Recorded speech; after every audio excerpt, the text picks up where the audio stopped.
Alex Whitton. Welcome to the Coach's Journey podcast. Robbie, absolute pleasure to be on.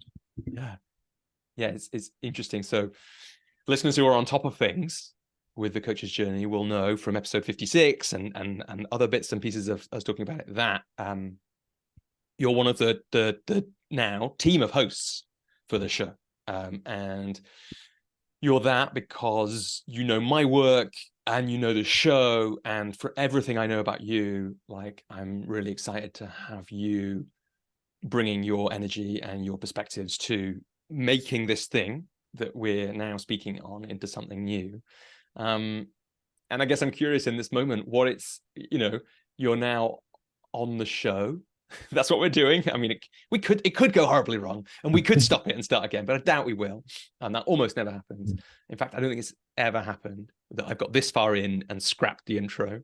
Only when I gave the name of the podcast wrong or that kind of thing have we started again. But like, what I noticed was I'm excited that I get permission now, because we've worked together in different ways through the Coach's Journey community for quite a while now. But I get permission in this conversation to ask you about a load of stuff that normally, unless that it's in service of me, not in service of you, which is how we normally are. So that's one of the things I notice. I'm curious, what do you notice this new kind of conversation that we're having, and the fact that it's a conversation in public, and the fact that it's a conversation on this particular show? Yeah, for two things. First, I always, and maybe it's because I'm a fan of the show, always wanted to be on it, but I was like, when I've really made it as a coach, I'll be on the Coach's Journey podcast. And we'll probably get to this, but I wouldn't say I've made it in the way that I consider you've made it as a coach. And so yeah, that's interesting. Before we had a preamble, which definitely settled nerves, I was like, I have never spoken about myself for probably two hours. So yeah, excited by that and what comes up. I know that I can definitely do it. So just make sure that there's some value in it. But yeah, they're the two things: excitement. And yeah, well, apparently I've made it as a coach now. So, exactly. I was going to say that, it's like you could wait to be on the show until you've made it, or being on the show could be a sign that you've made it. Obviously, we'd have to define what made it was. And I think, like, it's interesting, isn't it? Because on the show over the years, especially because it's been a podcast since, what did we say? Like, we said 2019, I think, didn't we? I think people are much more aware of podcasting now than they were in 2019. I was a relatively early adopter. I've been listening to, what was the first one that I listened to a lot? Football Weekly, probably, by The Guardian, since like 2008, 9, something like that. And so that's a long time. But for a lot of people, including some of the host team, they've come to podcasting really through the show. And so over the years, there's been a bunch of people who I've interviewed where it's been a kind of, some people are absolute pros, have been interviewed a million times, are totally used to it. And some people don't feel like that at all. And that's been really interesting. A part of this, really, that always a part of interviewing people is them stepping on a stage in a strange way. Because although we're having one conversation, it's like a weird part of the 21st century, isn't it? That we're having a conversation now and we have no idea who will be listening to it when, and what they'll make of it. And some part of us has to kind of hold that, which is weird. And I remember listening to the Katie Harvey episode, the pandemic one, maybe 6 months ago. And, and it kind of throws you back in, but also, yeah, there was definitely some things where I was like, there were parts of, it being a just generally terrible time, but some opportunities or seeds in terms of you can create things in different ways have clearly come out of it. But you go, kind of if those conditions could be created by me in like a more controlled way, actually what could come of that? And that was really interesting. And to be kind of put back in there and to consider some of the challenges that actually become very apparent in a coaching business that you might not really consider beyond the hypothetical of like, well, what happens where everyone's world changes, and what feels appropriate to kind of invest in might change dramatically too, or actually everyone kind of goes into a bit more of a fight or flight mode, and it's a ground to go, this is what I need, is almost harder as well. So yeah, it was really interesting to consider it in retrospect. Yeah, and as you say, who knows when this will be listened to, and the fact that people, some of the episodes I listen to now, those guests are coming back or have been on more recent shows, and to hear how the work evolves or develops. Yeah. Yeah, it's really interesting. I mean, that's a nice reflection on that episode with Katie. So people who haven't listened, basically in about, I can't remember when it was, like March 2020, April 2020, I coached Katie, I think was coaching me or at the time, or supervising me. And she just mentioned she'd made this PDF because lots of coaches were asking her, like, or she was supervising lots of coaches at the time. She doesn't have practice. Like, this is how I remember it. Like, what do we do now? What is she noticing? And what does all her tens of thousands of hours of coaching like bring in? And so we did a fairly fast turnaround, get on for an hour. She had COVID at the time, I think more seriously than she might have mentioned it in the episode, but afterwards she was like, oh, I did have it. And I was like, fine for that 2 hours, that we were speaking, but not for lots of the other parts of it. And, but it's interesting. But it's lovely to hear. So if I'd had to name an episode probably that wouldn't age well, it might be that one, but that's like an amazing reflection. And it does remind me that, I do this with the podcasts I listen to. You don't listen to them all. I hardly listen to any of them in real time. Some of the sports ones, that's it really. Everything else happens like on intuition and whim, except occasionally I get an email or a notification or whatever that says, here's an interview or an episode, and I think it sounds cool. But mostly you're listening to it completely out of time. And yet, despite everything, there's insights that emerge. So we can trust really that whenever people are listening to this, and we actually don't know when it's coming out, so we're recording this. So, whenever it comes out, whenever people are listening, they'll if they're listening for insight, they'll find insight. I think that's one of the interesting things. In fact, what I love like doing this, like I say, it's really fun for me because I'm going to get to ask you a load of questions that I wouldn't normally get to ask in a coaching session, but also I get to do research on you in a way that I don't, and perhaps should, just in this moment thinking, do for all my clients. I don't, I look them up when they're coming to me, but I don't necessarily dive into them in the way that I do when I'm going to interview them. And I loved reading one of your blogs about what if we're swimming in inspiration, something like that idea that inspiration can be everywhere instead of being something that we like sometimes happen upon or sometimes falls on us, or I can't remember the exact language you used. Feels like that. So that's one of the things like I'm noticing in this moment, that we're in, we get to invite that for listeners. As we do in a coaching session, we get to invite and say, like, what's the insight that's come from this, and listen for that insight, because you only need one, right? In episode 56 we talked about it. I mean, lots of you did, we all did, but Ruth in particular, talking about the moment in an episode of a podcast that is the life-changing moment, really, is the fork in the road. So yeah, we're just setting ourselves low standards for this conversation for what might happen for people. Anything you want to say to that, Alex? I'm aware I've just done a little monologue about podcasting. No, well, I think it builds on what we spoke about in yesterday's episode with the whole team, which, if people haven't listened to it, they should, because there was a really beautiful moment with Ruth, as well as the best understanding I've ever got of a parasocial relationship. This is just like, if people haven't been back to that one, if they don't want to go now, you've mentioned the word parasocial, I don't know what will get them to listen to that episode. But lost my train of thought there. What was really interesting is that point you made of, I mean, I'm currently reading a book about books as physical objects, and obviously they are what the majority of knowledge is being contained in. Obviously now we've got the internet, but actually in some ways what records are we now creating through podcasts was just a really interesting thing, given that originally probably all information was oral, and some of the things that have lasted the longest are oral tradition and history. And so fascinating to see it almost coming around, and considering, who knows, in 250 years this conversation could finally be insightful to someone, or it could be like tomorrow. Let's hope if it's 250 years I'll have made it as a coach. By then you're banking on still being around, because the medicine will have extended life that long.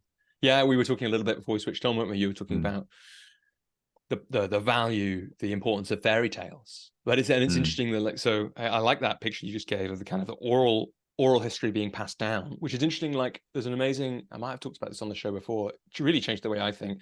There's an amazing little series of podcasts by Malcolm Gladwell about memory. And the way memory actually works, according to those podcasts, which is on what's called revisionist history in season 2 or 3, is a lot more how folktales work, right? Which is that your memory basically creates an internal folktale, which isn't really true, but which, and often isn't true, which is like terrifying when you consider how the justice system works, for example, relying on eyewitness testimony, which is just not, memory is just not real. It's just not factual as far as the research goes. And people in the research, just on that show at least, seem to be very clear about that and know it. And yet that doesn't, we don't necessarily have a better way to replace something like memory in there. But memories just create an internal folktale which contains the message, the important message, the important thing to remember about that thing to help you live.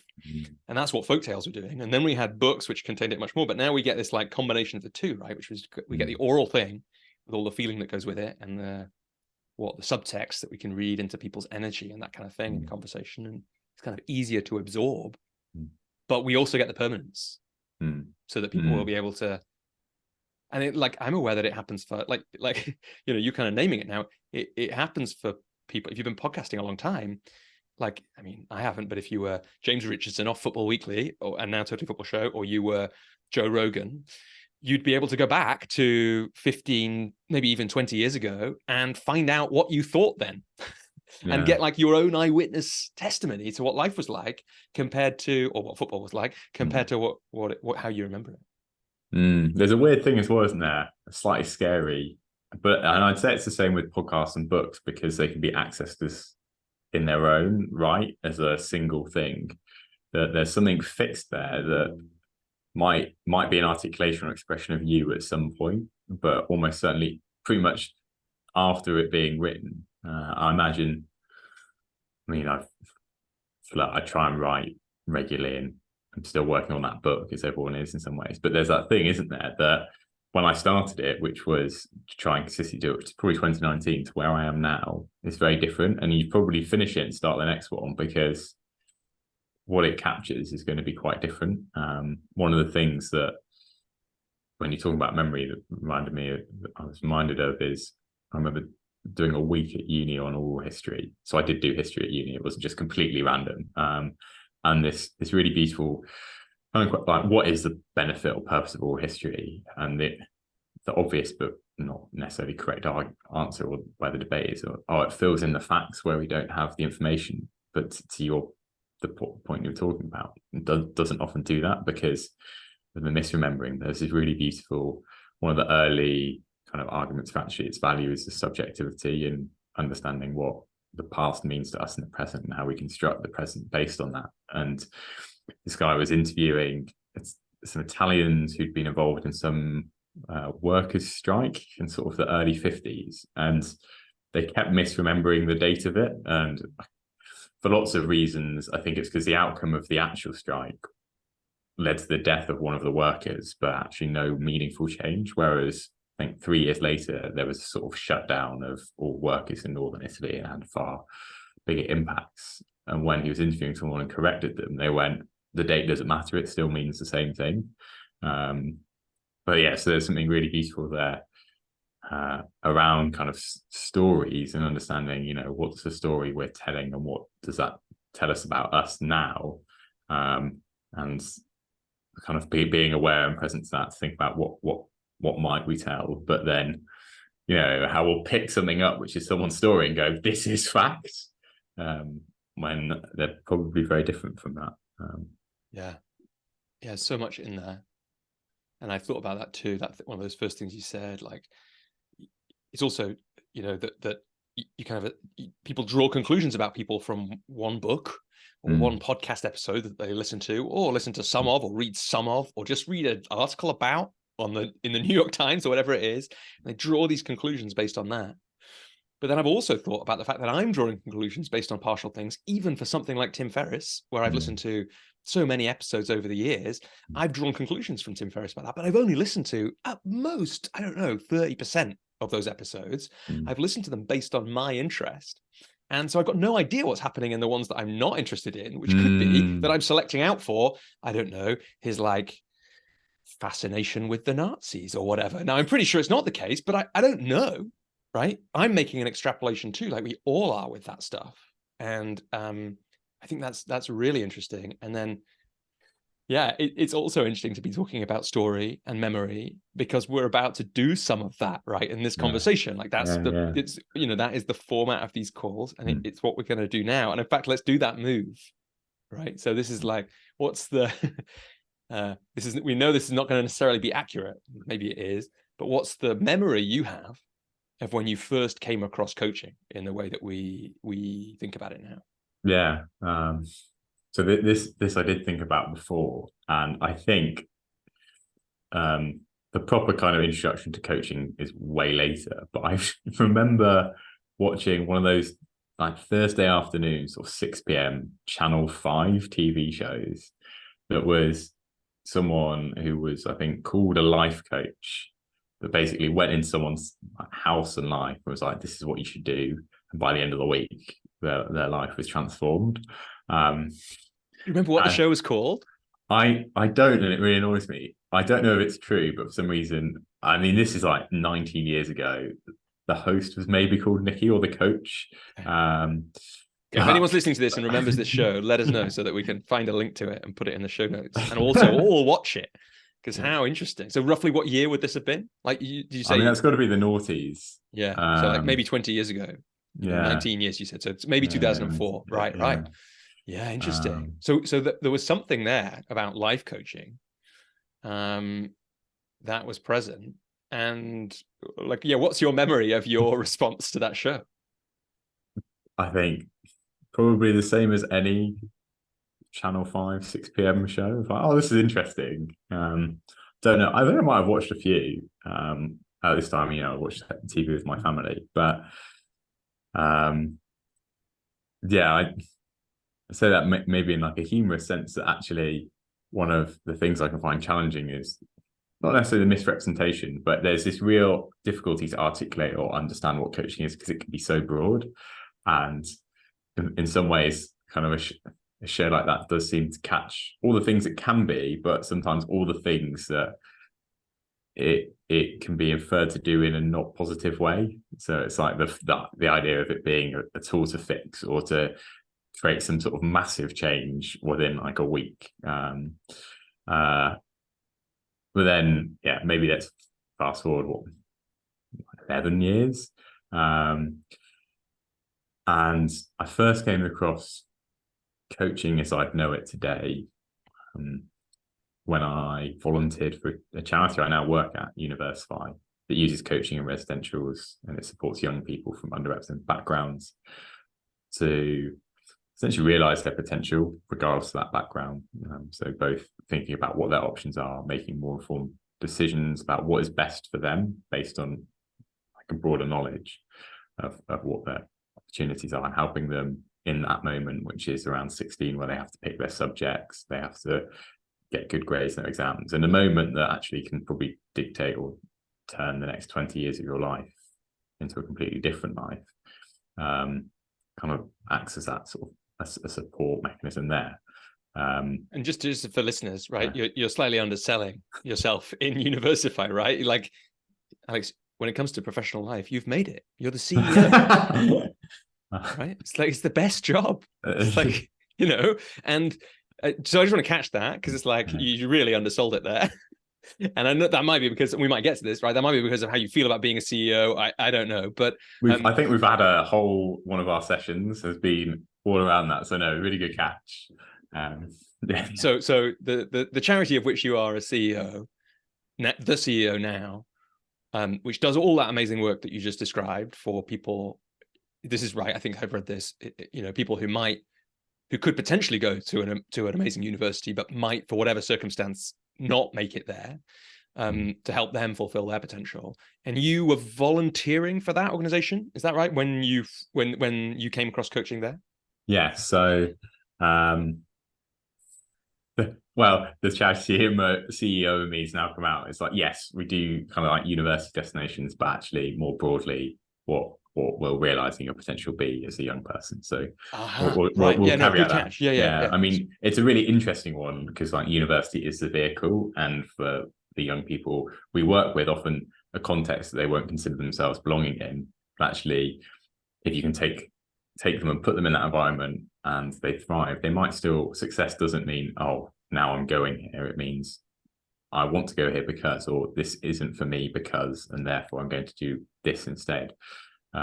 Which I think is where my perspective has actually shifted while doing it, and seeing the value of coaching as a tool for making more informed decisions, rather than a kind of transactional thing. But going back to that, so volunteered on the very first program, and that was at a time where previously I'd at university trained as a peer supporter, which was kind of a reflective listening practice through their counselling service. Really enjoyed that, and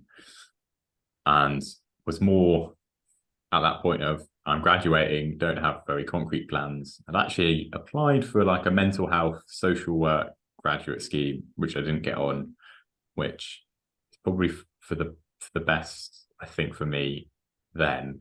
And so I ended up doing this volunteering, knowing that I wanted to do something that kind of made a difference. And at that point I often flippantly tell people I wasn't willing to do 5 more years at university to become a psychologist. But I think there's maybe something more about like commitment there, rather than because I could do the 5 years. I mean, I really enjoyed the 3 years I did at university, but we might get onto that. So ended up volunteering on this program, which was a summer residential for these young people aged sort of 14, 15, followed by the coaching, followed by a revision residential for their exams. And I think I did it was a day-long coaching training with another excellent organisation, Coach Bright, who work in a very similar space. They do short coaching programs, I think, for 8 to 18-year-olds now, from very similar backgrounds. And they also support young people going into university as well as into employment now as well with coaching. So yeah, really cool stuff. And yeah, remember doing that training, applying it, and then coaching a few students on the program. Didn't really consider it beyond this tool as part of my volunteering, and then probably properly engaged with coaching some more about a year and a half later, when Coach Bright came and did the training for our next cohort of volunteers. And at this point, I was working a day a week for Universify, so their program coordinator. And the practical charity approach was, oh, well, we're paying this organization to do some great coaching training, but long term would be better for us to bring that in-house.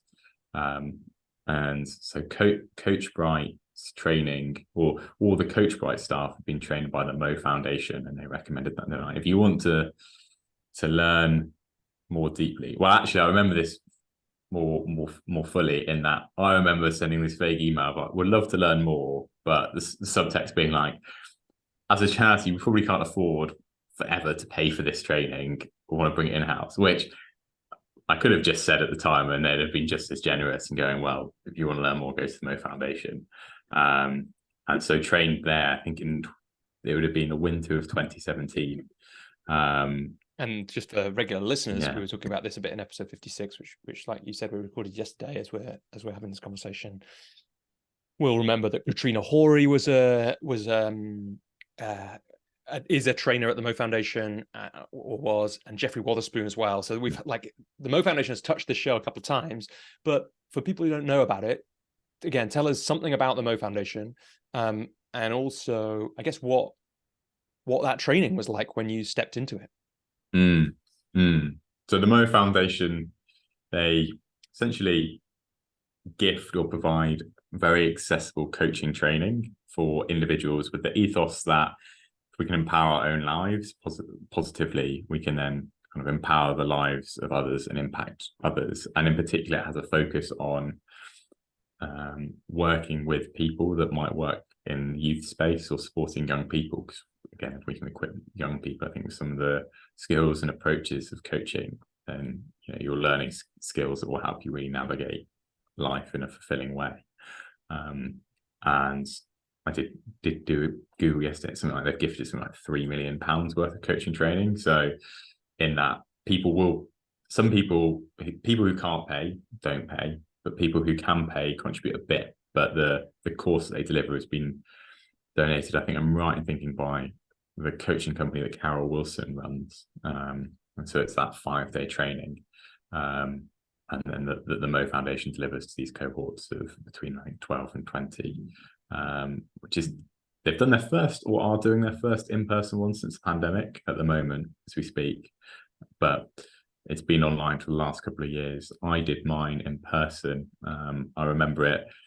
And the in-person ones were in kind of gifted spaces. So it was the pavilion of the GSK cricket ground in Boston Manor, which was actually quite fun, quite cold. Bet it's very cool to get to go to those kind of spaces. I'm just like laughing at GSK. People who don't know, is like a massive pharmaceutical company having a cricket ground. And then of course, and then it makes total sense that they would be generous to a charity called MOE, who are doing such great work. But it's just these kind of, and I love it when you're based. Is it, so wait, where is it near London? Where is it? So where that MOE training was in Boston Manor, so like near Ealing, kind of Acton Way in London. Yeah. For me, it's like so we moved out of London, as many listeners will know, in 2022. And one of the sad things about it is, like, one of the things, my favorite things about the 2 periods that I've lived in London is just ending up in these incredible places. If you live in London long enough, you can't help but at some point find yourself in this weird old place, or this, somewhere with an amazing view, or some bar in what used to be an old whatever. And so I love hearing that story. What are you, because it's interesting, you'd already had some of the listening input, it sounds like, with that peer supporter stuff when you were a student. You then had Coach Bright, you'd seen their training at least twice probably by that time, and you'd experienced some of the stuff with what it was like to do these skills with the students who were on the Universify programs. What do you remember being new or different or surprising about doing a more in-depth training with MOE? I remember distinctly the first day, in that it was very similar to the Coach Bright training, which makes a lot of sense. Right, because Coach Bright, I didn't know that. So weirdly, a tiny little aside is, one of my favorite networking things pre-pandemic, one of the only ones that I ever found that really worked, was a series of events the RSA had called RSA Engage. And the RSA is, for people who don't know, is the Royal. It's one of those cool places that you end up in London if you hang around long enough.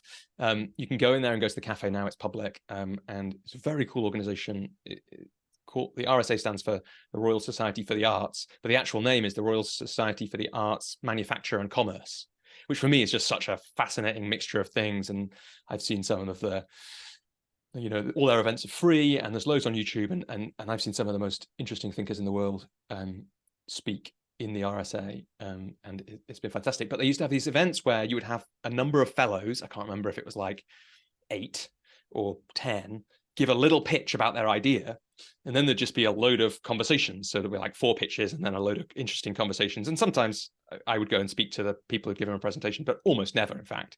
Mostly I'd just be talking to interesting people who were in the room, because the RSA is full of interesting people.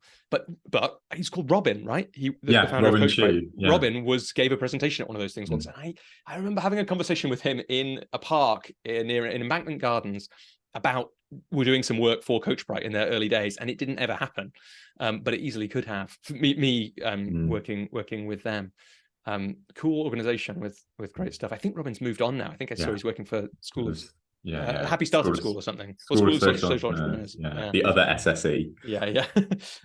Okay, so right, the first surprising thing was that it was the first day you'd heard twice before. What else did you notice in I think there was a really beautiful, it's actually quite funny how vivid it is. There's a really beautiful moment at the end where we're sat in this circle, and I think it was, everyone had to share a reflection from the day, and one of them was, a few people went, actually, how much they appreciated the contributions of other individuals in kind of a way that I'd never been in an environment where someone, I think, simply said to another participant, like, your way of being has made me feel so like safe in this very new environment, which was really, I was like, wow, this is an amazing kind of space to be in to learn, which was great, because I think I remember then it was you did 3 days in person, then you had sort of 6-week break coaching one of your buddies from the program, and then 2 weeks for assessment, etc.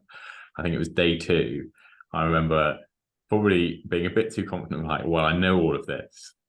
Totally ballsing up the exercise we were doing there in a really great way, to the point that whenever I demo it now, I'm really on my toes for it. And what's the exercise? It's I'm sure lots of coaches know this. It's like the helicopter view, which is it basically, let's say, helicopter view of your life. So I'd put like R in the center of a circle, and I go, well, at the moment, where's your energy going, Robbie? And the aim isn't to sort of linger on anything, but it's actually to create a picture. And as we kind of fill up the circle, kind of see what comes. And it's a great way to then set some goals for your clients. You know, well, which of these three would make the biggest difference if you worked on them consistently with me? Yeah, this is a cool exercise. I actually don't know this one, and so I think this is just cool to slow down on. Mm-hmm. So is this right? It's kind of, it could be this. It could be a first coaching session, or if you're coaching somebody for the first time, or as a one-off, and they say, I'd love to just I just don't know where to start, or I just want to get a bigger picture view of, I don't want to know where I should be focusing. And the question is, where do you put your energy at the moment?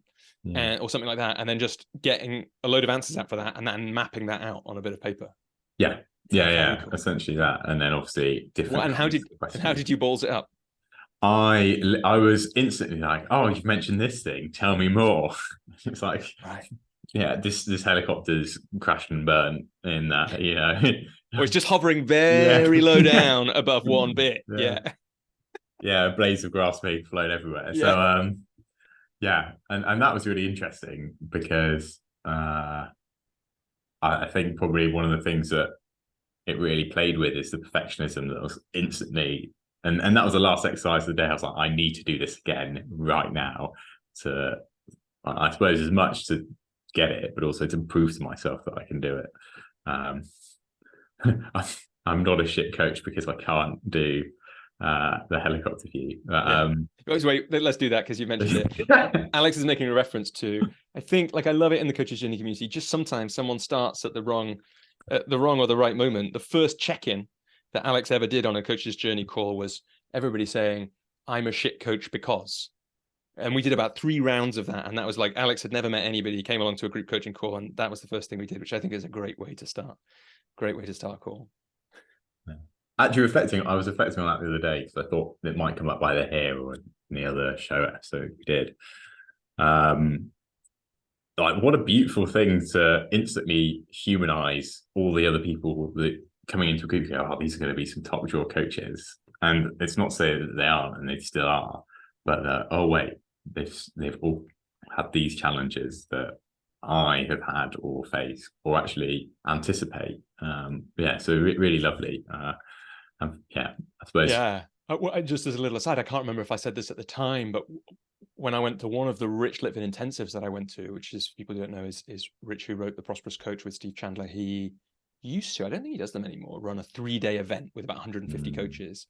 As part of that, there was a small group exercise. We each were in a small group, so that you would be in the main room with the main activity, and then you would return to a small group. The idea being that, I guess, that helps you manage your way through it. It allows you to get some more high touch support, and creates a peer group. And the way that Evelyn Brink, who led the group that I was in, who's a really interesting woman people could check out. She used to be a Madonna impersonator and is now an amazing coach.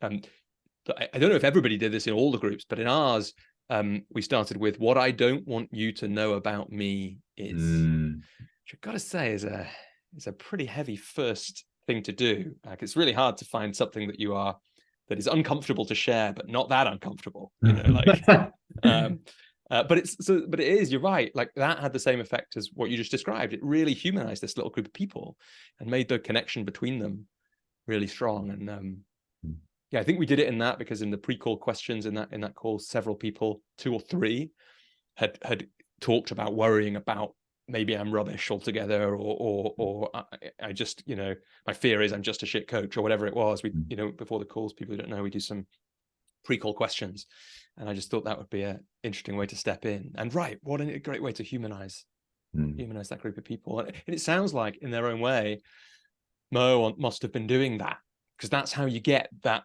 feedback at the end of the first day or second day, whenever it was, of, I can like, you're making me feel really safe by the way of being here. Right, but you had to prove to yourself, but the voice in your head saying, I'm a shit coach because I can't do the helicopter exercise. Nope, that's not true, because I can do it. Yeah.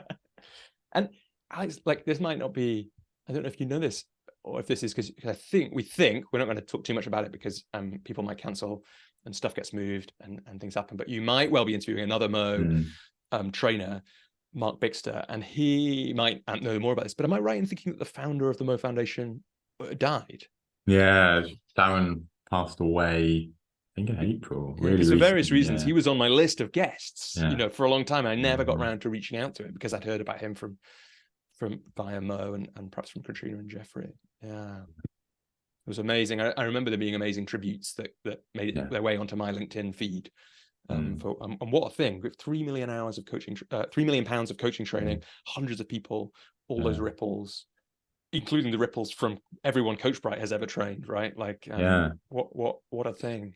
Yeah, and I mean, I suppose a testament to Darren, it won't do justice compared to other people, because I remember he came in person at the end of our assessments to actually share, kind of, because he was free. He was like, this is why I do Mo and this is what it's about. And it's a really beautiful story of kind of embodying like a mother's love, essentially. And I definitely can't suggest the story, but it was absolutely beautiful that he kind of stood up, talked about everything he was doing and did, but then the humility to go, this is where it's come from, because it's that point of, he was a very successful coach. There was no need for him to have to set something up like Mo, but I can't remember the story well enough, but it was something like he kind of committed to it among a group of people at an event, when I'm going to do this thing as a testament to like our mother's love.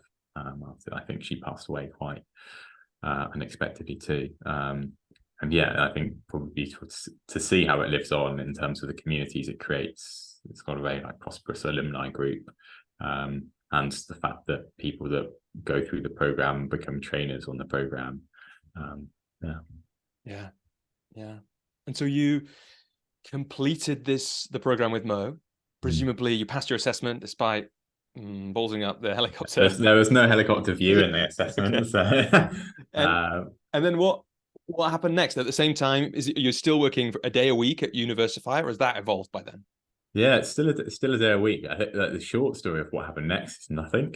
When it came to coaching, and it's a really interesting point in my life where I was doing a lot, and the other thing that kind of comes to mind is one of the things you have to do at the end of the Mo course is sort of share, or in a year's time, I'll be here, both in terms of like a intangible and tangible way. And I think I can't remember the exact words, but remember it being something around, I will be loving and listening to myself as much as I try to be for others, which, I mean, this is when we get to story, but with retrospect, I just didn't do a good job of for about 2 years, which is, where the coaching kind of remained sort of dormant, in that I busied myself with other things, work being one of them. So I'm working day a week for Universify,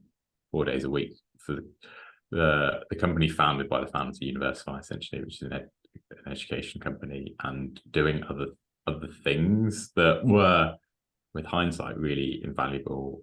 Volunteered for sort of, again, doing myself a disservice. I ran a social enterprise within Oxford that was a football league that donated its proceeds to charity. But remember acquiring that kind of voluntary role out of a am I doing enough type mindset, which obviously was definitely the space I was in at that point, and not necessarily the space from which to like pursue coaching further. So what give us a bit more flavor of, am I doing enough? What was behind that? Enough what? I think self-comparison was very strong in lots of people I knew pursued different career paths that are probably more structured, more like right. And you actually, in other selling yourself short, we haven't mentioned that you were at Oxford, right? One of the oldest universities in the world, one of the most prestigious in the world. It's really hard to get into. And right, I can imagine, knowing from people I know close to me who have been to Oxford or the other place, that I can imagine what the people that you studied with, the kinds of things they might have been moving into at that? I mean, you could probably give us like, so you having these comparison thoughts, what were they doing? Were they investment bankers by this point, or were they in civil service fast streams? Like where had they gone? I think in all of those routes, and there's no like specific individuals, which is really interesting. But I think almost being part of this, I don't know, collective mindset of you have to be doing something that is seen as objectively good or respectable, in a way that working for like a part-time on two different things, which actually I found like enjoyable and fulfilling, didn't feel like it fit the narrative that I'd created for myself within this bubble that I'd probably been part of, which actually, being a coach now is the thing that you try and challenge, or at least deconstruct and go, well, what is true here? And I think probably in the same way that, I was trying to do the helicopter view of, prove that I could do it. It was sort of like prove that I could have a successful career without knowing what success looked like to me, or actually even objectively. Which, again, that would be a really funny one, actually. Like, if you were to coach you 5-10 years ago, what would be the things that you would be working on? And probably I'd be working on the fact that, like, I had a lack of articulation of the vision of the life that I would want to create for myself. I actually really. Do you think that's possible, Alex? It just occurs to me, like, at that age, because let's think about it. Like, what age is this when you're? This is like sounds like 19 to 21. Yeah, exactly. It feels like. Yeah. I just wonder. Like, I don't know if this is true. I guess some people have it, don't they? I did a talk this week for my sister-in-law is a head teacher in a school for people with eating disorders, and I went to give a little career talk there because she asked me to, and I thought it'd be interesting. And I found myself saying to them and thinking, they were aged something like 14 to 18. Like, you can't know it at that time. Maybe you can't know what the kind of life you want to create until you've lived some life. I think that's certainly what it felt like for me. Like, I definitely lived through a kind of Saturn returns crisis. Luckily, I didn't, kill myself like Joplin or Cobain or whoever else. But, Robert Holden once said to me, he thought that the 27 to 35 bit, the post Saturn returns, that's when you have your like second go at being an adult, learning from all the mistakes in the first go.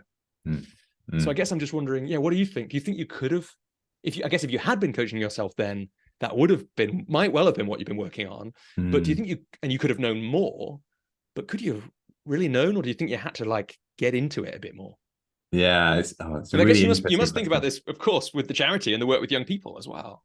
Yeah, I suppose two interesting things in that, because the work Universify does is young people aged 14 to 16. I also I'm a lead coach for the Bridging Project, which is a charity that coaches first generation students through their first year of university. So that's 18, 19, that kind of transition. First generation, does that mean like the first generation in their family to go to university? Yeah, first in their family. And to your point, like, because arguably, and I know some people that run other organizations, it's like until you get sort of 17, 18, is coaching that valuable because of like brain development. I'm not going to pretend to know this. My partner knows a lot more about psychology than me. So I always self-censor here before I'm fact checked. But you've spoken to her a lot, right? So you probably know more about it than me or some of the listeners. So so there's something about brain development that's happening. And I suppose that, I mean, one of the other things I did when I did my coach, around the time I did my coach training, was the mental health first aid training, which was a short synopsis. Basically, is a course that's delivered across many countries now, and trying to equip people with the tools to support their own mental health and have a conversation around mental health in the same way that we might treat your physical health, so physical first aid. So that premise of, well, actually, how can we support someone, have a positive conversation around mental health? And there's a really great video as part of the training which talks about how brain development, the adolescent brain, I can't remember the neurochemicals, but essentially one of them is released around 15, 16 that is basically encouraging you to flee the nest, which is the increase of risk-taking behavior. And so to that point, you're right, it's that period of life is probably one of massive experimentation. But then I kind of throw back, in what conditions do you want to experiment? And you probably, or if I think of the science experiments I did at school, you'd write your method and what we're looking for. And I'd imagine that coaching might not get the same clarity in terms of what do you want, but it might provide that reflective space of, well, what are you exploring? And how do you want to explore that? And that check about what are you noticing from this exploration? And actually what might best serve that. Yeah, and I don't think I agree with there's some kind of assumption in that question that I asked. I don't think I agree with, because as you were speaking then, I was thinking, on behalf of everyone who's had coaching as someone older than 19 and tried to articulate what they want in their life, like we all know it's not easy, right? So it's never easy, and to have had a real go at that at an early age, to then have something to match your experience of life against and run experiments against, right? Like if you have the intuition when you're 14 that there's a particular thing, or 16 that there's a particular thing that you might want to do, you then throughout that next phase of life, you get to check that. And then when you come back to it, if you have a 27, 28 rockstar death age crisis, then you have all that evidence much more conscious than you otherwise might. So, I certainly, I'm really interested in what what you said before, and about young people being exposed to these skills, either as a kind of person being coached or a person coaching, because I just think we could probably talk for another 2 hours about just that. So yeah, I think it's really, I really love the way you talked about that then, and I for sure think that these conversations, like most of us, in fact, to kind of finish this thought, many people have a story about someone who's an adult, or usually an adult or someone older than them, in that age, 14 to 21, 22, who really saw something in them, who asked them questions or challenged them in a certain way, which made a really big impact on their life.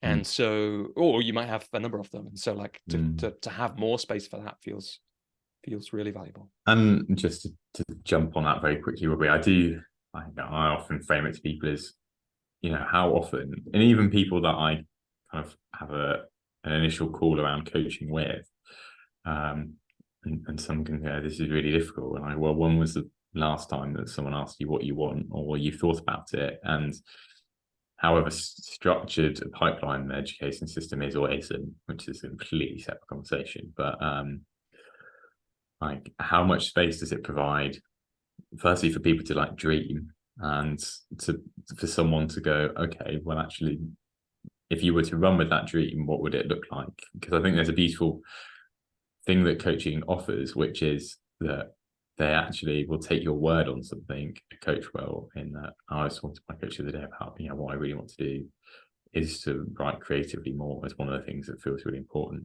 And they went, well, when we're talking next, the question would be, how many books you want to have written by then? And I thought, oh shit, like they've taken this seriously in a way that, sometimes it can be really difficult on your own to take the weight of your aspiration seriously, to hold that, and to nurture it, I suppose.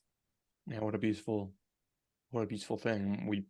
Everyone listening also has a memory, like I certainly do, of times when at that age or younger, people didn't take seriously the dream or vision, and the impact of that, right? So yeah, like sprinkling a few hundred more conversations where people ask you a dream and then believe you when you say it into the lives of young people. Like, what an incredible thing to do. Yeah. So I can't even remember where we digressed to this point, but I'm really glad we did. But I think it was, not much happened next after Mo.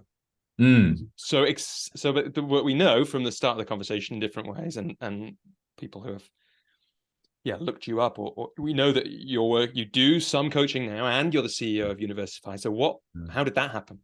How did those two things happen? Yeah, so graduated from Mo in December 2017, and then I think period from 2017 to 2019 was, I think, personal challenge of kind of hitting a wall, I think, and actually not being able to recognize kind of how personally like challenging it was and unsustainable. Like, with retrospect, yes, and I'm glad wow, this is a story, but don't think that I'm more self-aware of trying not to like manifest that for myself, because well, Mo has beautiful. Mo now stands for me, others, and everyone. And I think the way I was living my life is others and everyone. So it's kind of, and yeah, and actually, you're not serving, like, you can't really serve from an empty cup. In 2019, Universify got a scaling grant, which is perfectly timed as the pandemic hit. But that's a separate story. But it allowed myself and my colleagues to go full time for Universify, which in itself was incredibly exciting. And where we both assumed a lot more responsibility because we had way more time to try and grow this organization, and growing it meant I'm trying to partner with more universities or university colleges that host the program, and within sort of 6 months of that, the pandemic came, and we had to move everything online. The team grew, so there were some really interesting experiences there. As with everyone, kind of, I moved home at that point to live with my parents, but flee the tiny flat on the Elephant and Castle roundabout, which is, yeah, I realise another niche London reference, but yeah, and but also at that point, just before the pandemic, I'd had this I had more time to manage the person that my colleague at the time I was line managing, and we talked about setting some goals for the year ahead because we had more time, that stuff. I forgot how much I really enjoy this, and in part I think because my coaching skills had maybe gone a bit rusty in the way that I'd done them in a Universify context. So I'd actually say one of the hardest things has been coaching young people, because it keeps you really honest as a coach. You really have to ask the same questions, but with as much integrity as you would to an adult, if not more, because otherwise a young person can see right through you and go, "What's this about?" That's an aside.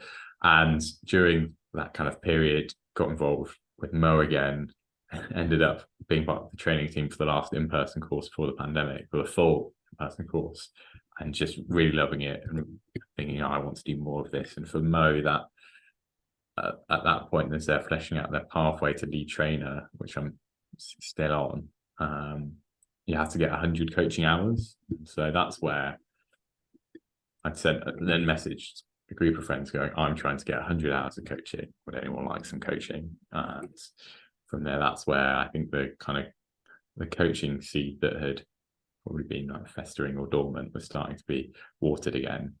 Pandemic came, and it also forced us, as sort of side stories, Universify's coaching training was still being delivered, but by another charity kind of volunteering their time, and they weren't able to do it because of the pandemic. So I also redid our training and redelivered that, having done the most stuff. So there were these things of, I'm really starting to enjoy this now, beginning to coach people again, practice helicopter view, and deliver the training, and it's just lighting me up in a way that the day-to-day aspects of Universify were really fulfilling. But there was something that, as we'd had to adapt to the pandemic, I'm taking a less frontline role in the work we do. And I think one thing I noticed, really valuing the ability to feel the difference you make, which however much satisfaction you get from a spreadsheet doesn't necessarily do for me. And so that's where coaching came in, and then was exploring, well, how can I pursue this further? And at which point you go back an episode and you can hear how I found the Coach's Journey podcast.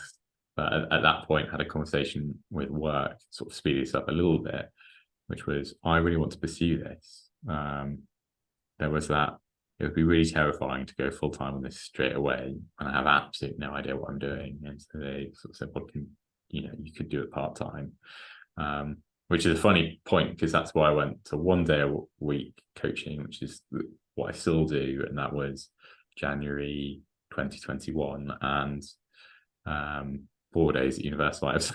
Also, coincidentally, the same time at which like my role changed to CEO, which was more like a name thing as much as it was like we've talked about this in one of our coaching sessions, and that's, I suppose, how I've kind of my meandering path with coaching to being a coach, being part of the work I do now. Yeah, so much in there, Alex, that we could kind of slow down on.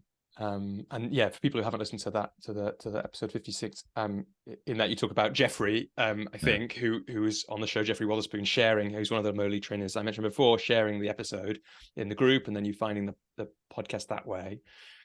I guess.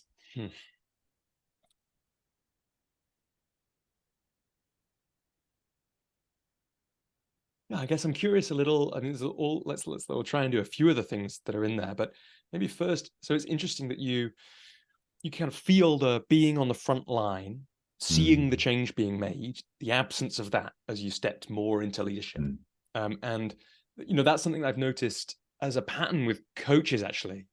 I mean, it's it's an anecdotal pattern. I don't have any great research, but includes this show and other conversations. James Bianco springs to mind, saying, even though he was definitely having, in some ways, a speech marks bigger impact because he was a senior civil servant in international development, he couldn't see or feel any of that. It's how I remember him as saying, but that when he got to coaching, he could really feel it. And it was actually my experience from being a charity manager. Sadly, maybe if I was a little bit, it happened, I would done that a bit more recently, I would have got to be called CEO. I didn't get to be called CEO, which is a sad state of affairs. I mean, as someone that graduated from charity manager, Robbie, I'll unofficially. Exactly. Right. You can anoint me CEO. Yeah. I was an honorary CEO for sure of those organizations, but that was part of the field for me there as well. Right. It's like I remember one of my mentors when I worked in the arts, Dan Bates, talking about, I think he said this, the joke is as the charity CEO, he was the CEO of York Theatre Royal at the time when I was speaking to him, the most creative decision you get to make is what color the walls are. And that's like, that's for sure not true, but there is that feeling like a lot of this is what my memory was. I don't know if it feels like this. A lot of the job of the charity manager or CEO is to hold the whole thing together and to make sure it keeps going. And often that means repeatedly, I guess I'm seeing in this moment, stepping away from the delivery. And certainly for me, a big instigator for not going back to that after I took a career break was wanting to be closer to the delivery. And I guess, I'm aware that one of the reflections I have on my time in some of those pre-coaching jobs is I wish I'd known more about myself, because there were probably ways to speech marks fix the job without having to leave in the way that I did. One of them, for example, was how important learning is to me. So if I got bored of every job I've ever done when I stopped learning it, when I had speech marks mastered the kind of day-to-day. And then for me, it was kind of hard to stay interested in the day-to-day because I wasn't learning anything. But if I'd really known that, I could have just inserted some learning into my life at that time and felt really different. This is a very long-winded way of asking, when you then inserted this day a week of coaching, how did that change your energy for the management of the charity, for the spreadsheets, if at all? Yeah, it's a really good question, because if you asked me, where is this going? I can answer, well, I don't know if I'd want it to be as a full-time coach, because there's so many things that feel really rich that would take, and it's almost like leaving the work to then create the work for yourself when actually it's already there. It's kind of like not recognizing the abundance you have if you sort of step back and see it from a different viewpoint. So let me just check I've got that. So this is like, you're really seeing, it'd take a long time for you, like the impact you're having with young people through the work for Universify. If you were to try and create that in your own business to get to the scale and the texture of that impact, might take years and you might never do it. Whereas you're right here, there's an abundance of that in your role. But and I don't think it's just the impact bit, but the learning part, in that there's a team that it's an absolute joy to work with and to learn from. And it's kind of like how that would manifest in my own coaching practice, or the effort to create that when there's something there that is so rich, and such a wonderful part of like working at Universify, is learning from, being inspired by this quite small group of people that do incredible things, that teach you a lot, that show you a different perspective, and that it feels like I can contribute to and helping support them to learn as well in the same way. And there's there's a really beautiful thing here that I really value. So why would I kind of just abandon that for something that I'd have to create it? So there's a really interesting, I think, to go back to your question, that it's that like frontline feeling thing is firstly checking what's the value, what's my role, and how can I create value in that role as charity CEO, and being aware that I've been learning that over time massively, and what it is this year is going to be very different to what it was last year, as we think of learning that actually being known for the good work we do is just as important as the good work you do.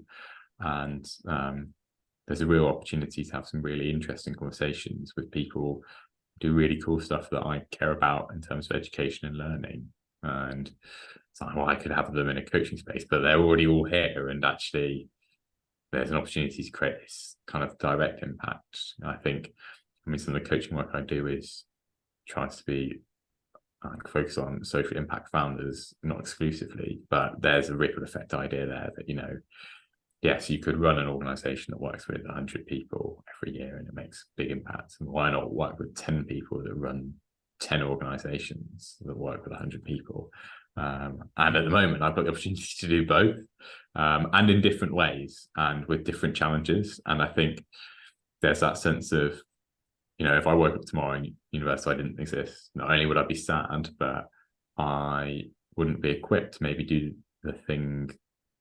I'd bring the things that I've not yet learned and have to still learn them, such as, finding that balance between like prioritizing moving things forward, like the working in and on the business, which is still a thing in coaching, right? Because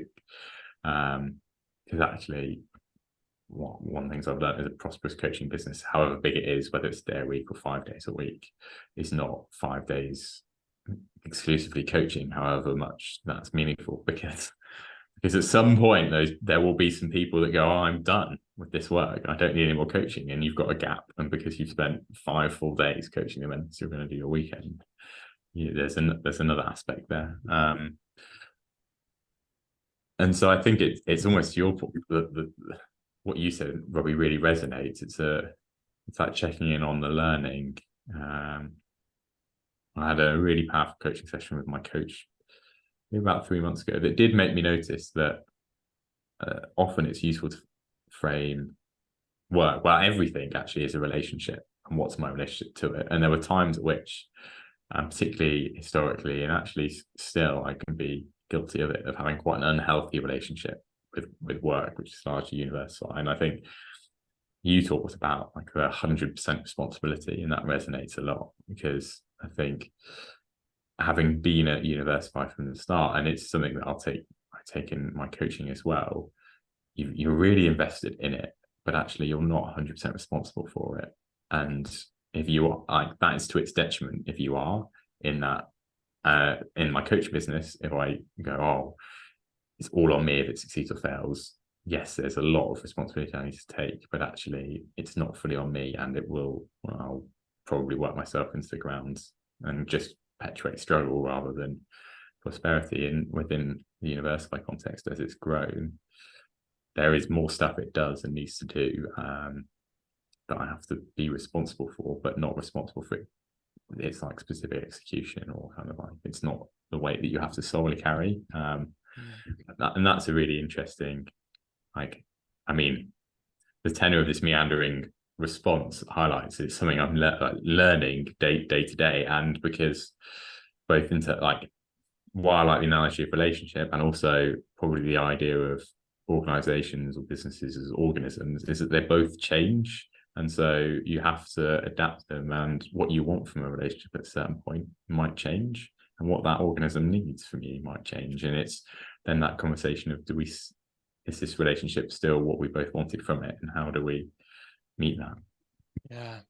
Yeah, I love the what do you call it, meandering response so much in there. Like one of the things I hear is, I guess you see it in coaching sometimes, don't you? You kind of, if you really ask people what they want, which is, is a theme we were talking about earlier, then sometimes they see that they have a lot of what they want right there. And that's one of the things I hear from this, you saying about, there's this kind of, I guess I'm really loving this reflection that we're doing on being part-time and that kind of thing, partly because there's this kind of story that only full-time coaching is acceptable or valid. And one of the lovely pieces of feedback we had when I spoke to Henrietta Nelson at the start of 2023, I think it was, where she talks in a really grounded way about how powerful it was for her to realize, oh, I'm a part-time coach right now, and that's okay because of all my other commitments in different ways.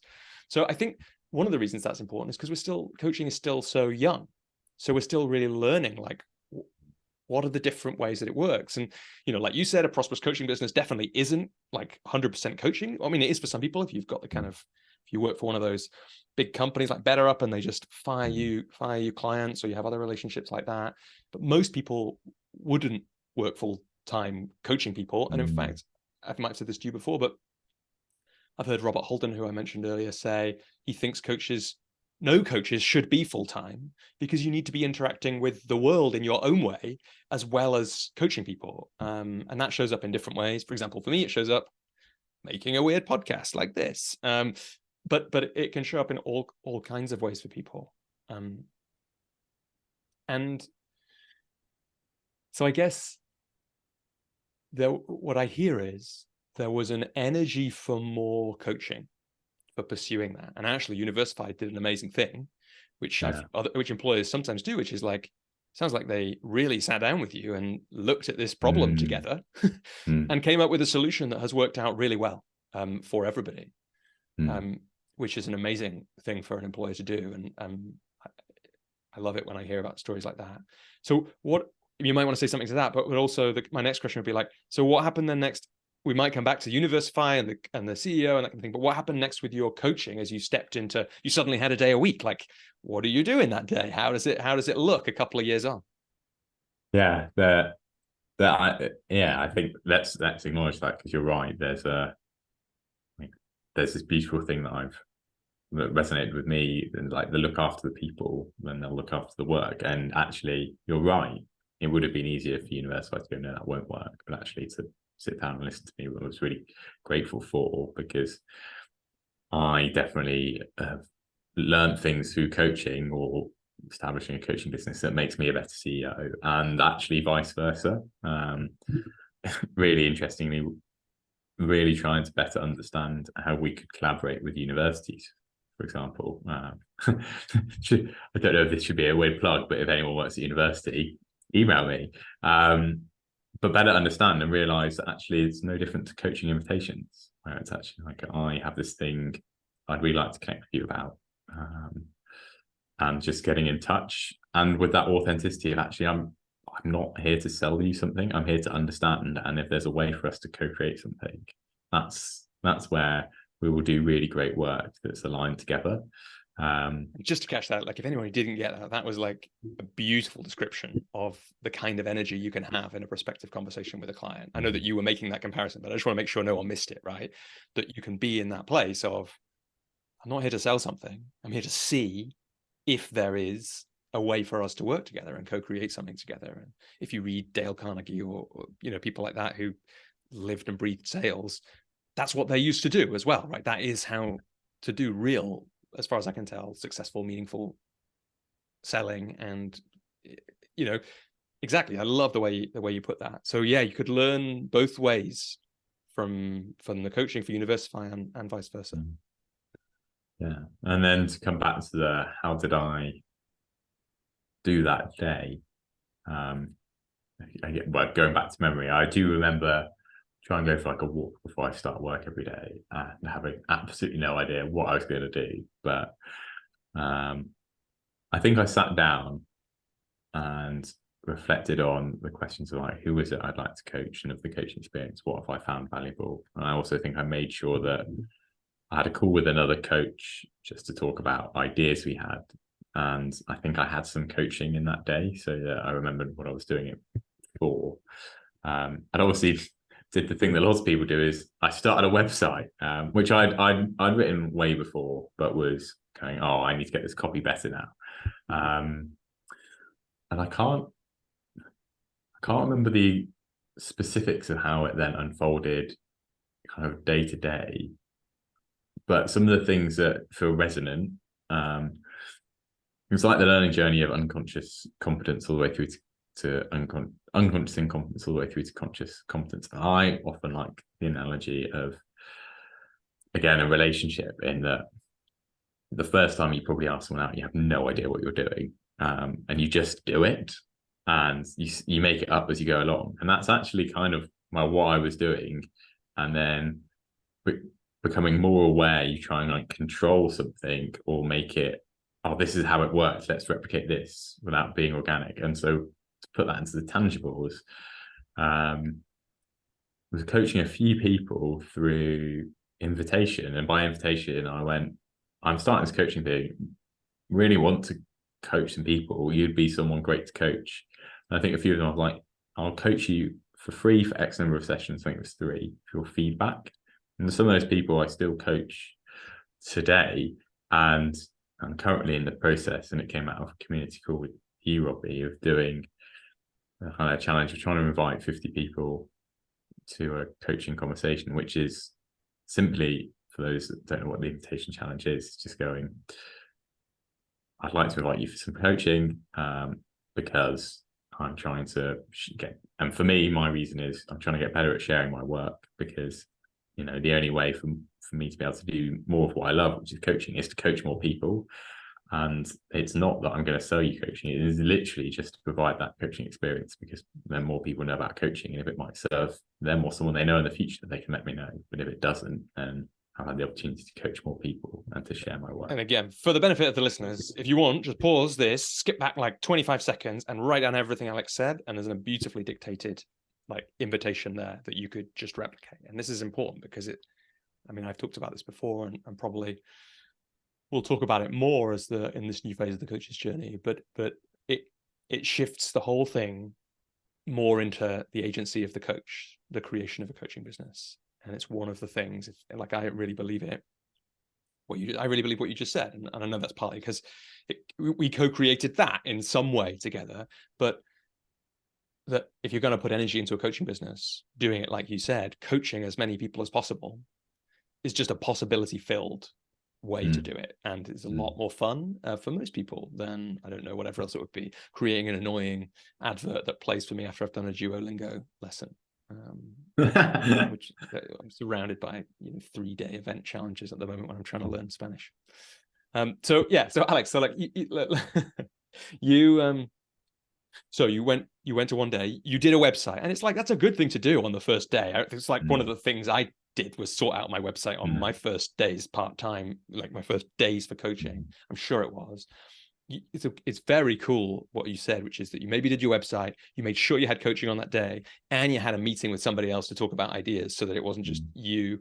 And the words, I know this is one of your favorite episodes of Phil Bolton sitting watching Bargain Hunt, as Phil said he did when he was first starting out, right? So it's like, that's an amazing thing to do. And again, if people are doing that, I don't think I had anything. I think I had a bunch of stuff to do, but I don't think I had anything that structured on my first day. And I remember, I can kind of vaguely, I'll go back to the start of the conversation. Maybe this is a real memory, maybe not, but I got a sense that the feeling was one of overwhelm, which may have been there for you, but it sounds like you managed really well. And then so there were some invitations and some clients that were starting for free. And then how did they become paid clients?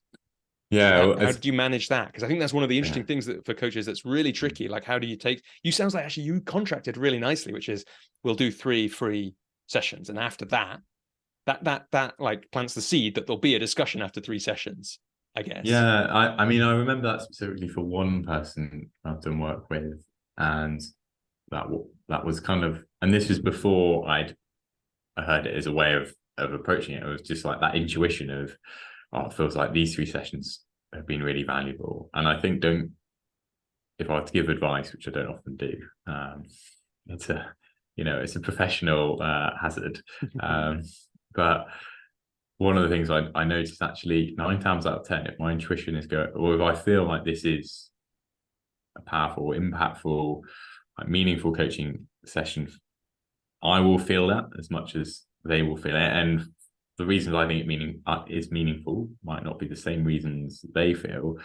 But I had that feeling and went, it feels like we should keep doing this and it could be of value. And they went, yes, it would be. And then let's explore that. And I think I'd primed them in the previous one going, let's add an extra 15 minutes to get that feedback that I asked for, but also we can explore if this is something of value, we can look at it further. But I also very strongly remember, because I'd done some coaching for a few things, like before I was going part-time, I thought, well, let's get some practice coaching people. I'd love to practice. I think that was reading your How I Became a Coach in 2 Years, full-time coach blog, in that, one of the things. Yeah, I'm aware that in that blog I am guilty of creating the story of becoming a full-time coach is the only good thing. Although I think hopefully what I was trying to do there really is, for the people who did want to do that, here's some ideas. So you were already doing some coaching before you went part-time. Yeah, one of those things being that think of the people you'd like to coach and just invite them, which I reread that maybe a year ago or half a year ago and remembered, oh yeah, this invitation thing is really powerful. But at the time I had invited people who were like, this is really useful. I think at that time I was like, oh, I'd really like to try like a leadership program. I never did, and actually that's a regret. Maybe I should have. It's that whole like, again, another thing, and we'll come back to this at the end to like synthesize some of these. But I remember, I think Rich Lipton's business plan is talk to interesting people and make shit up. And yeah, one of the things I'd like to do more of is that latter thing, is like follow the creative energy of like, oh, this is interesting, this interests me. I'd also like to share it. It's like there are some meals that you'll make that are just for you, but there are some that taste so much better when enjoyed with other people.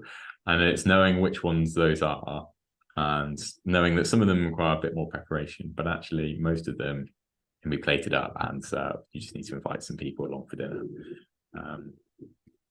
And that is something that I didn't do. I spoke to someone who I also wanted to coach and we'd done a bit of coaching, going, oh, have a look at this leadership program. And they provided some really valuable feedback. And there was someone else I'd coached through a program that was run at University for business founders. And I think I contacted both of them, and they weren't in a position to pursue coaching. And I was like, but where on earth will the people who need coaching be then? Like, these are the only people in the world I know.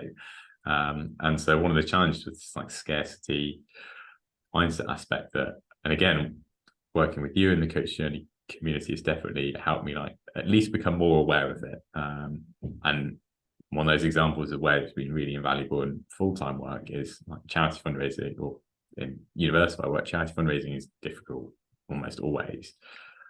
And like there is real scarcity when it comes to something like that, but actually framing it, there's also always opportunity. I also have to appreciate privileged position there of like there is some resource to go after resource there, and that always makes a huge difference. But meandering again, I think that is to say that yes, the story highlights that first day seems quite structured, but there was quite a bit of like meandering and to and froing.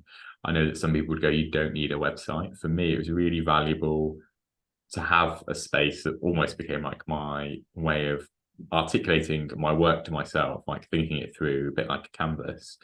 And as part of that, I started blogs like later in the year. And I think that was after reading your 12-minute method article, and mine definitely took more than 12 minutes. But again, there was some joy in it. Actually helped like begin to share work. And it's something I'd love to do more of. I've not been consistent on it, but recognizing that it's almost as you share your work, you become more aware of opportunities. So for example, I joined the Coach's Journey community, and the same weekend, I think I signed up to Patreon.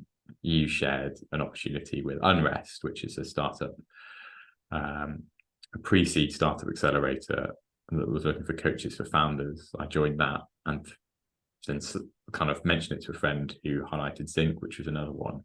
And it's through those opportunities, you just start to get more coaching practice, or I've started to gather more practice and just confidence. And that reminder of, oh yeah, I really love this. the other thing that was consistent for me is I had 2 coaching exchanges, one of them still going with another coach, so that I could guarantee that every week I would do at least an hour of coaching, and the other week I'd get some coaching as well. And that was really valuable. And again, you put it in your being sick of Andy, there's some really useful content here. You put it in your how to become a full-time, or how I became a full-time coach, that you're like, do the coaching, remind yourself of the difference it makes. And I think that's what, in different ways, I was trying to do over that last year that has just gone, and seeing, it ramp up, like the coaching hours. I didn't really, it was interesting, I didn't set specific material or tangible objectives. It was very much, let's explore this, see what comes about, and play, which I think in itself has been a barrier, or I've used as self-limiting. I'm like, well, I'm just exploring here. I don't want to put like anything big and scary on the table, but that might be the thing that will unfold in 2024. I mean, it's like hard not to ask about that. If you had to guess now about something big and scary going on the table, like what are the ideas, the little bits of creativity and sparks that you've had about what that might be? Yeah, the thing that keeps coming to me that really excites me is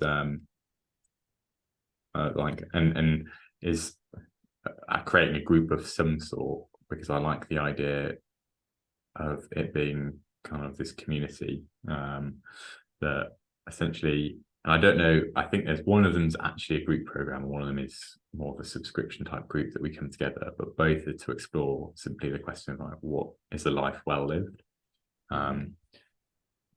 Because that fascinates me, and I think as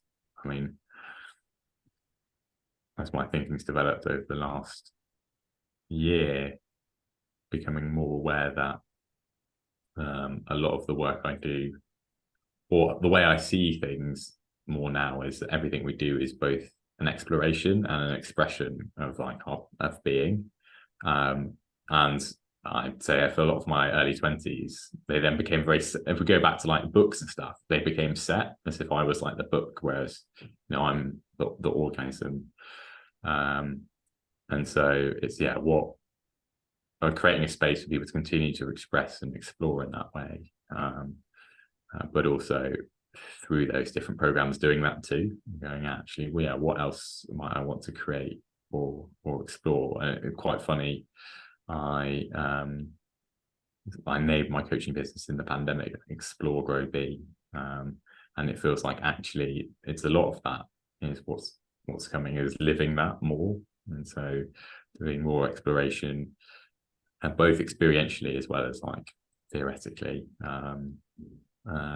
and then seeing what becomes of that, both and that's why if you were to pin me down now and go, well, will you ever be a full-time coach, I can say I have no idea, because I'm exploring and expressing, and I'm aware that there's also a story there that's the same story that I've had in some way for maybe 15 years of, is this partly in avoiding committing to the thing that it's that Marianne Williamson thing of like almost being afraid of like our light, and there's probably a bit of that. That's probably going to be part of the work as well.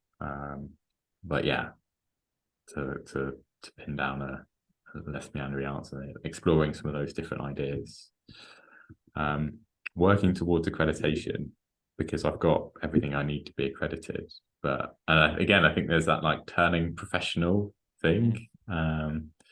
But actually something that really excites me, I was talking to someone that's a psychotherapist and a coach about it. Well, I think when I was starting out early on, and they're talking about the beauty of something like coaching is that it isn't what's this job you're doing? It's like, what's this craft you're committing to for the next 10, 20 years, and what could it be? And I really love that idea of it becoming a craft, or being a craft for me, even if the fact that I've not done a huge amount of formally work to accreditation suggests that there's some resistance there of kind of like that commitment. Yeah, or like, my view would be on accreditation, I think I've talked about this before, like it's great if you want to do it, and it's not the only way to work on a craft. In fact, it has some. Like you can use it for that. I really did when I got an ICF credential, but I didn't get an ICF credential for a while because I looked at it and I thought, this isn't that good a way of me, developing this craft. There's other better ways to do it. If I'm going to spend a few £100 or whatever it costs to do that, and all these hours, then that's one thing. As an aside, the things you have to do to get a credential usually include things that are really good for sorting out the craft, like recording yourself, listening to yourself back, doing coaching, getting mentor coaching and supervision. Like all those things are great, but the credential, this isn't the problem I have a little sometimes, because I'm not that interested in labels. And the place that lets me down is sometimes I don't have any labels. It's what it used to feel like when I was starting out. I used to love working with a friend of mine, Nicole Brigandi, because she's, just her CV reads like she's worked for, anyway, you just Google Nicole Brigandi, you look at her LinkedIn, you'll just be like, oh, look at all these, companies you've worked for and that kind of thing. You look at mine, it says, used to be an administrator at the Royal Opera House. And it's like, well, that's because I have a different attitude to these things. But right, it could be a craft that you're committed to. And it's not obvious to me, having this conversation, like you said, I don't know where I'll end up. It's not obvious to me whether that craft is best developed by itself, or that actually, like it sounds like at the moment, like Universify is an amazing place to develop that craft. Like I really kind of, when I think back on my career, I wish I'd had coaching skills when I was a manager, just because of the different way that I would be experienced at using them in all kinds of different ways. And there's so much more on that. I guess I've got a bunch of questions that I still want to ask you, so we'll kind of go to them in a more quick fire way in a minute. But before, I wanted just so that we've got it, like now in this moment, because we'll probably listeners will learn this more about this as time goes on, and we might speak about it again in the future. So what does your coaching look like now? You've got this 1 day a week. There's some work with Unrest and Zinc, which people can look up and we can put links to. Like how do you think about your coaching business and who you work with now? Yeah, I will answer that. But I want to catch something you just said, which was, that having coaching skills in like a professional context, I think is great. But I think the challenge that I always have is balancing the being and the doing, and recognizing that, because so much of the power of coaching is from how we are, not what we do. I'm remembering that when, there's a long to-do list, but actually like the value here is for me to be present, to be considerate, and be open in the ways that you might as a coach, and kind of believe that the answer's there. And it might not be by simply bashing through the to-do list. At times it will be, but actually that balancing of the being and doing feels like a really important thing to articulate, because I also think that it's all well and good people gathering coaching skills, but it's actually the approach that probably will make the biggest difference. And remembering that, because it's something I juggle and don't do all that well all the time, even though I spend 20% of my working week doing it full time. Yeah, in a way, it's easier. I'm just getting that picture. It's easier to do it when you're doing it, rather than as a leader, you have to balance all the different. I was on a podcast where somebody called it the dominant stance. It's like, what's your dominant stance? Well, as a leader or a manager, you might choose. There will be different moments where a different dominant stance is required. I love that. Yeah. I don't know why, but the thing I might try, I'll get some weird looks at work, is that point, right? That because a coach has nothing that identifies them as a coach.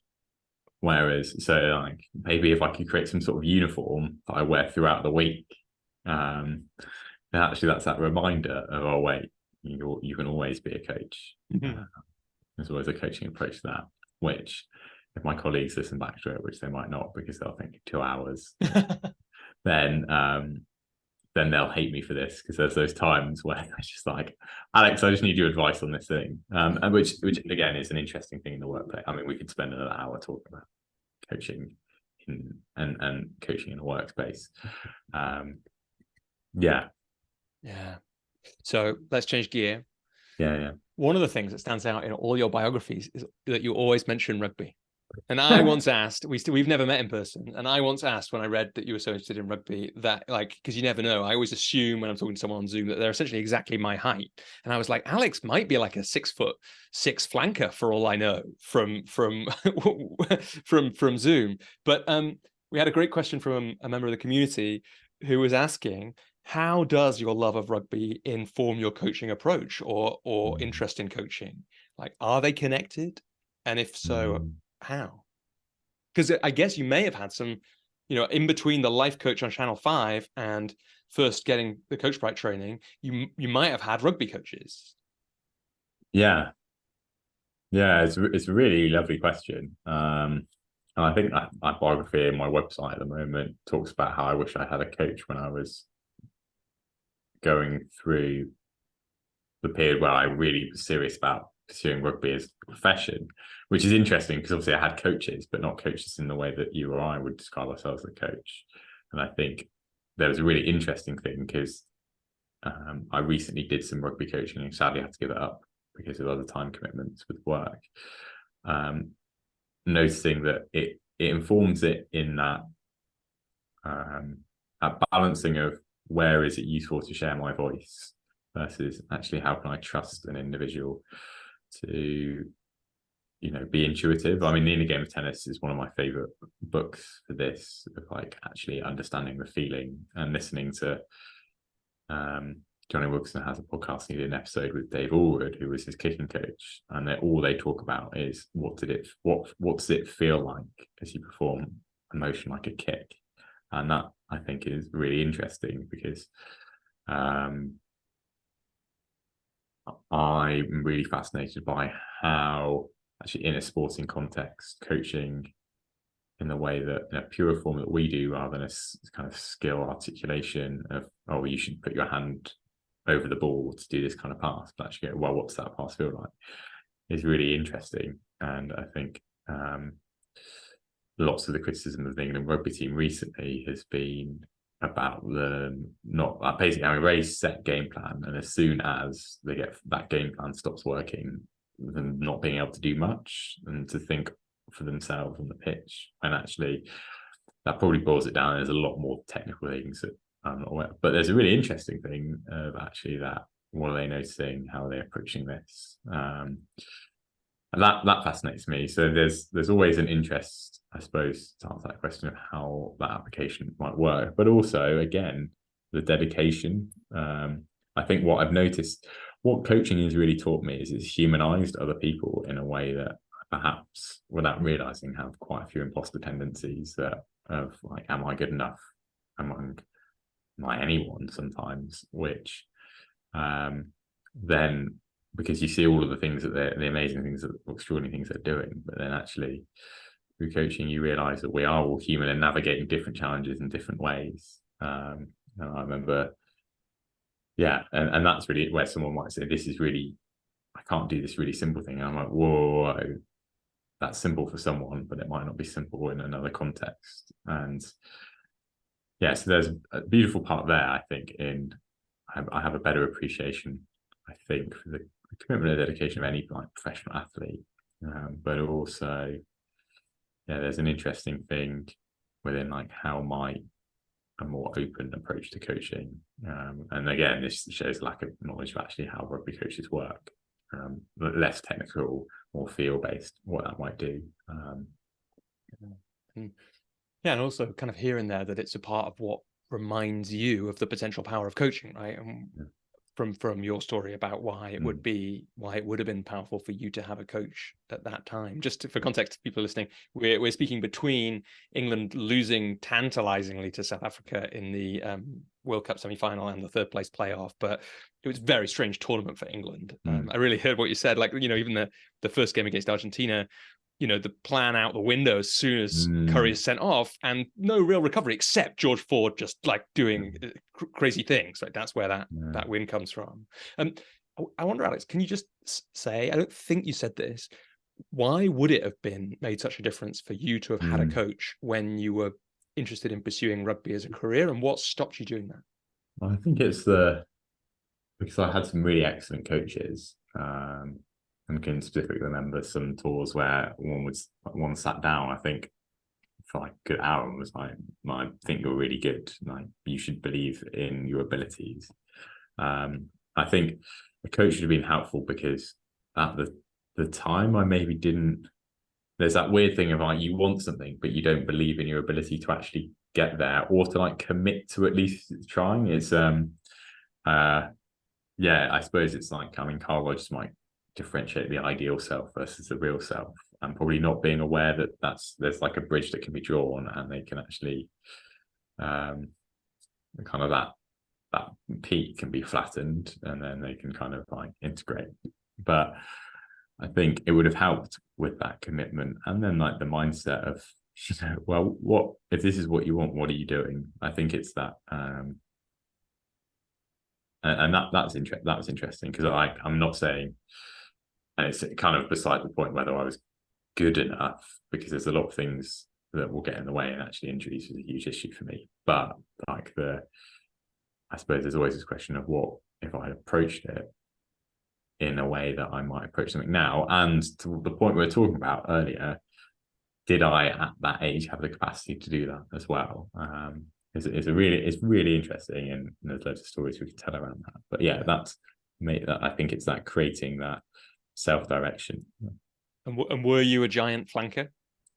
I wasn't a flanker. I was actually a prop. There's some really funny pictures. Wait, so are you like 3.5 feet wide?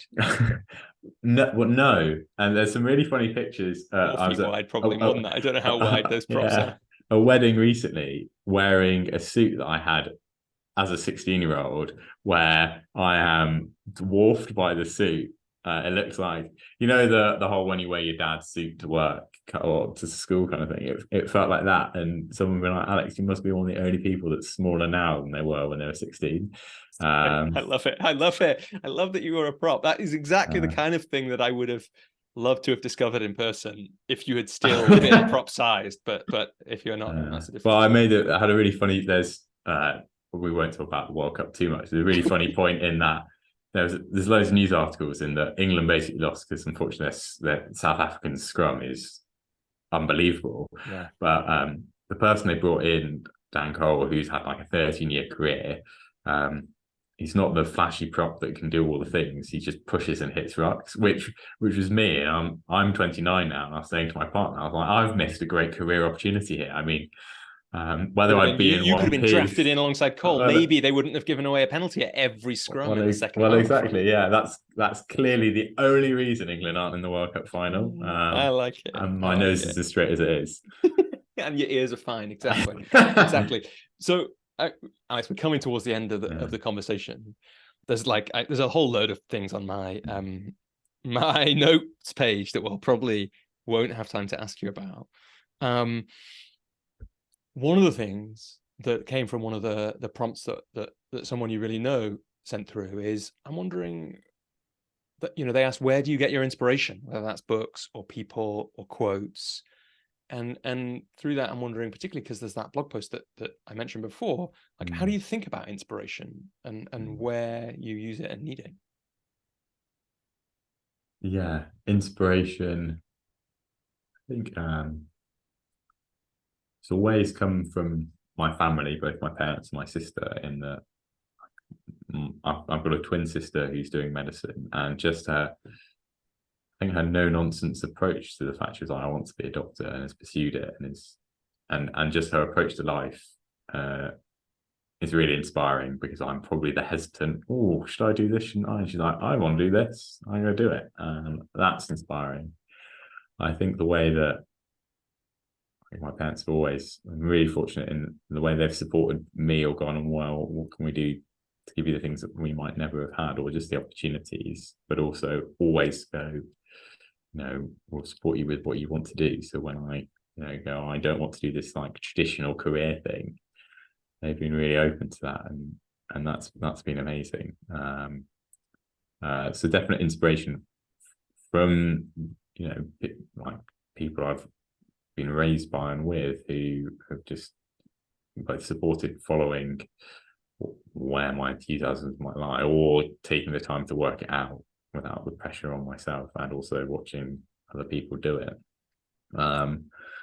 and likewise, friends. I think I'm surrounded by, like, very grateful for the friends I have who, are doing really cool. I talk to one of my friends now as we like border on our 30s, and it's really lovely seeing how the lives that everyone has created, of our friends, and they're all very different, but doing really cool things, like friends leaving their jobs to start businesses because they want to.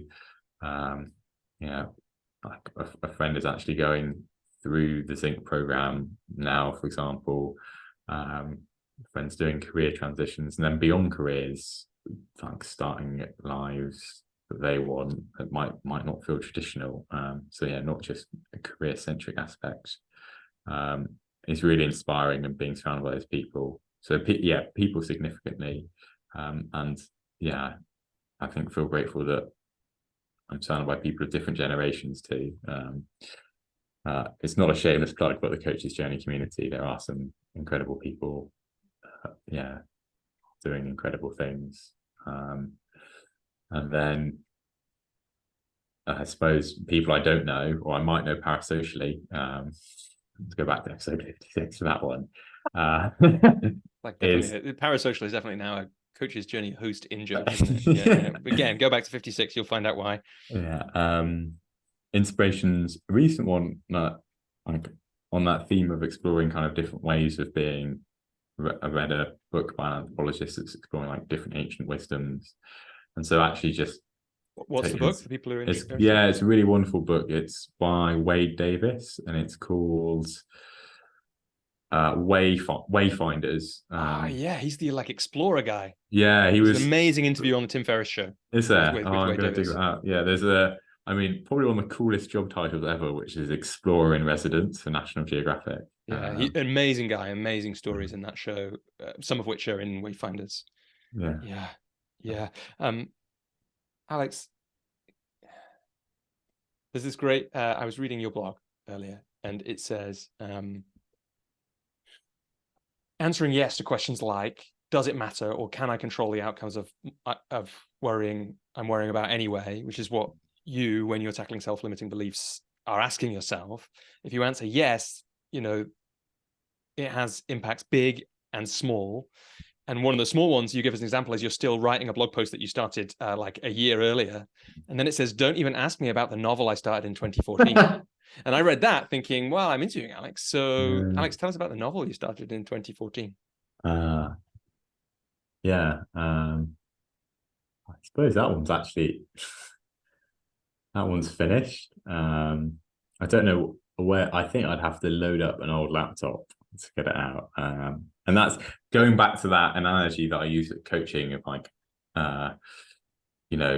we do things without even thinking about them first, and then to do them again is a nightmare, or so much more challenging. I think I was in my final year of university, and I was just really unwell and had like 20 minutes to kill, so just started writing. Writing has been something, and to the thread that we've been talking about, can a young person really know what they want? I do remember in primary school, I think it must have been 8, talking about, I'd love to be an author. I couldn't tell you why. It's just that like intuition, which is really interesting because that's one of the few things that's come back around. I wrote that, and I don't know. I know what happened to it is I even sat down. This is my first year of full-time work. So this has been 2016. Sat down, edited it, finished it, and then went, I probably need some really good edit now. But I think, and then went, brilliant. So this is what it's about. These are all the books I know to read that I can then like put into this to make it much better, and then stopped. And that probably is at that point at which like the me disappeared, as I started like really focusing on others and everyone a bit more. But then picked it up just before the pandemic, picked writing up. So finished the second thing, which I think I'm on page 100 of reading through again. So really interesting. When I was journaling the other day, I was like, I think it was linked to this call and the show 56, where I was like, or episode 56, where I was like, creativity both breeds creativity, but it's exciting. I need to create some more, and I'm like, I really need to pick that up. I really need to finish it and share it in some way. I sometimes wonder whether this coaching thing is the first step towards that. Because I think when I was writing in 2014, there's a question of like, would I ever put my name to it, which is just a vulnerability thing. And also there's this thing that I think I've definitely struggled with when doing coaching, is that the person I was when I started exploring coaching to who I am now is completely different. And the real worry of like, do the people I've known the longest, am I still who I am to them? And like almost the vulnerability of actually who might I be. And as I explore further, it's like, what might I be, and will they be with me? And that's scary, but also like part of transition and change. And it's probably the same thing that's got in the way of writing or sharing my work, is like, well, it's not, the person that you don't know, it's people that know you really well. People are like, how do they then hold this thing that actually shows a part of you that they've never known? But that's part of like creativity. And I suppose actually one of the things that really motivates me as a coach is that idea of, if we can be our fullest self, be authentic, connected beings, kind of, we don't actually know what impact that will make or who will be inspired by that authenticity, but they will be more themselves as a result. And that's a really beautiful ripple effect. I think it's kind of, there's this sense of I spend a lot of time trying to do things to make a difference, but actually probably the thing that will make the most difference is simply like being me as fully as I can in each moment.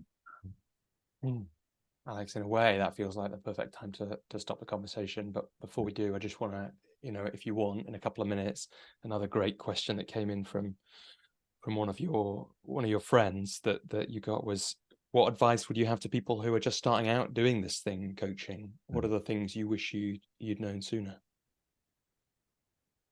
I think the biggest point of advice actually is that you can create is know what's the coaching thing you're creating, what's the life you want it to contribute to,